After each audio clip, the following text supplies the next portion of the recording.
Lovely of you to join us today. I'm sorry you can't be at the festival in person, but it's lovely to have you telling us a little bit and answering a few questions about what we're doing.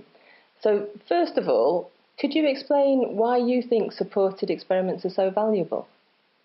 I think it's two things, really. I mean, I've been a teacher and a trainer in further education for 25 years, and I'm really aware that it's very difficult for people to have time to experiment in the classroom practice and also talk to colleagues and share ideas and spend time across the year really experimenting with one area, problem solving to sort out issues with the students and sharing that together. So one of the things I love about the supported experiments model is it really gives people time and space and focus to do that. So that's on a kind of practical level.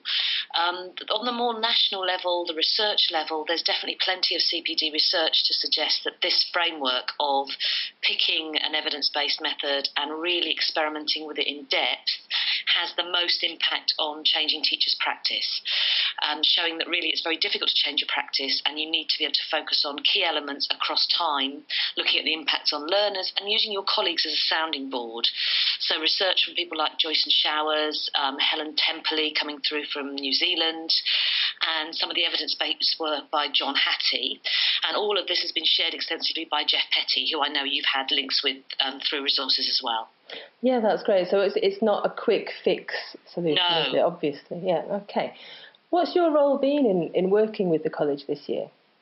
Well, because I spent a couple of years running a large supported experiment cycle with Jeff Petty as my support in London, I developed quite a lot of expertise in the project planning side of it and also in the facilitation skills that we found that teachers needed to be able to support their colleagues in the conversations.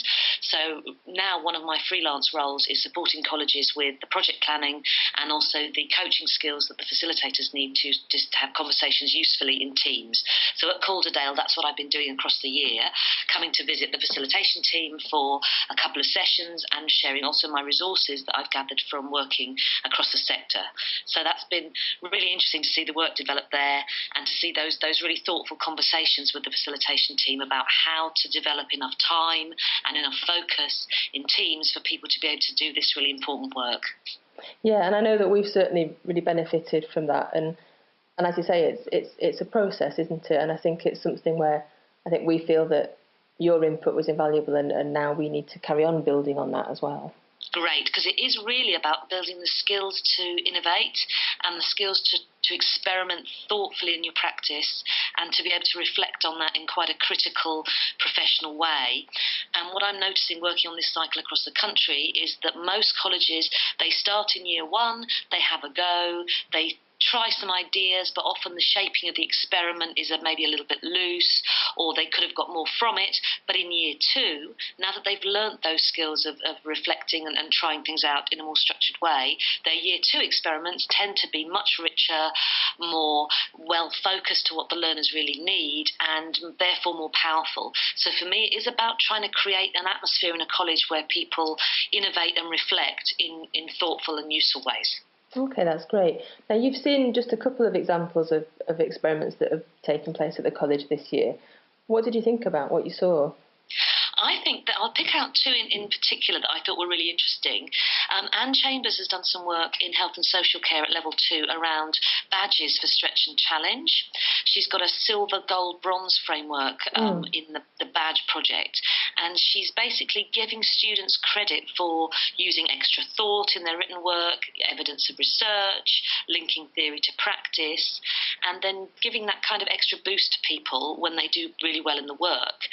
What she's been saying in the write-up, which I think is really interesting, is that element of peer competition, of people being able to get an extra badge for the work, has been beneficial. And it's helped the learners motivate themselves to do better, compare their work with colleagues as well. And I think this one has a lot of interesting scope in terms of building in peer assessment, maybe using the badge mechanism into next year, to get learners to almost get more of a sense of, if I was working on a gold level piece of work, what would that look like? And can I use my dialogue with my classmates to help me push myself up a level? So for me, this is interesting because it taps into the whole hot issue of stretch and challenge. It links to motivation. So I think it's a very current, timely and interesting piece of work. And I also really loved the way she'd summarised. There was a video clip with her discussing the experiment with the badges. There was also a short summary, and all of this was on a Padlet site. So it's something that's captured now so that other teachers could look and benefit from it next year, which is fantastic. Yeah, and that's what we're going to, with that group, we're going to add everyone else's work onto there as well. So it'll be easy to share and easy to access. Absolutely. Don't lose the stuff that you've been doing, because next year you can come back to it and enhance it, and it's your building knowledge as an institution. Absolutely, great stuff. So thinking about that, how do you think we should build on the work that we've done this year then?